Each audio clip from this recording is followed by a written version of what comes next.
Media நண்பர்களுக்கு வணக்கம்.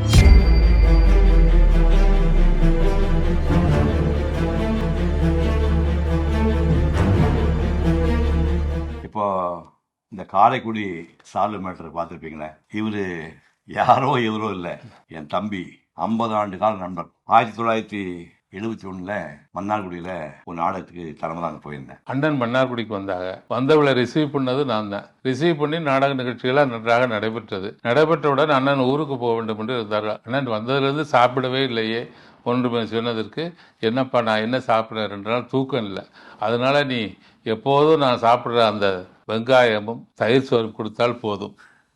1974 என் கல்யாணத்துக்கு வந்திருந்தார்.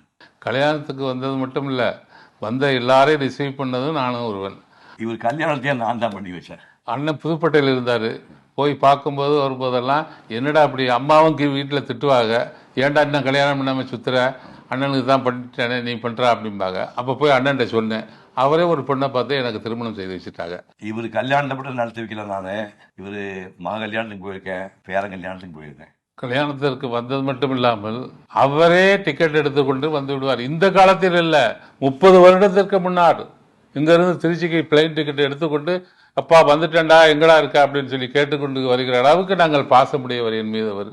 பொதுவாக நிகழ்ச்சிகளில் எனக்கு யாராவது சால்வை போத்து வந்தாங்கன்னா அதை திருப்பி அவனுக்கே போத்திடுவேன். சால்வை போத்திக்கிற பழக்கம் எனக்கு கிடையாது. இன்னைக்கு ஒரு 6 மணிக்கு நிகழ்ச்சி ஆரம்பித்து 7, 8, 9, 10 ஒரு 7-8 பேர் பேச ஆரம்பித்து பயங்கர டயர்டாகி கடைசியாக நான் பேசினேன். அப்போவே கிட்டத்தட்ட 10 மணி ஆகி போச்சு. ரொம்ப டயர்டாக இருந்தது. கிளம்பி கீழே வந்துட்டு இருக்கிறேன். கரிமங்க நின்றுருக்காரு. எனக்கு சால்வை போடுறது பிடிக்காதுன்னு தெரிஞ்சு இந்த மனுஷன் கையை சால்வை வச்சு நின்றுருக்கேன். எங்கள் வீட்டுக்காரம்மா அப்போவே சொன்னேன், சால்வை எடுத்துகிட்டு போகாதீங்க அப்படின்னா.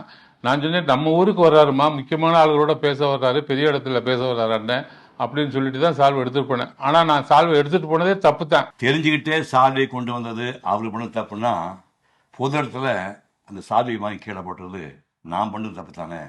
I feel sorry. அதுக்காக நான் ரொம்ப வருத்தப்படுறேன்.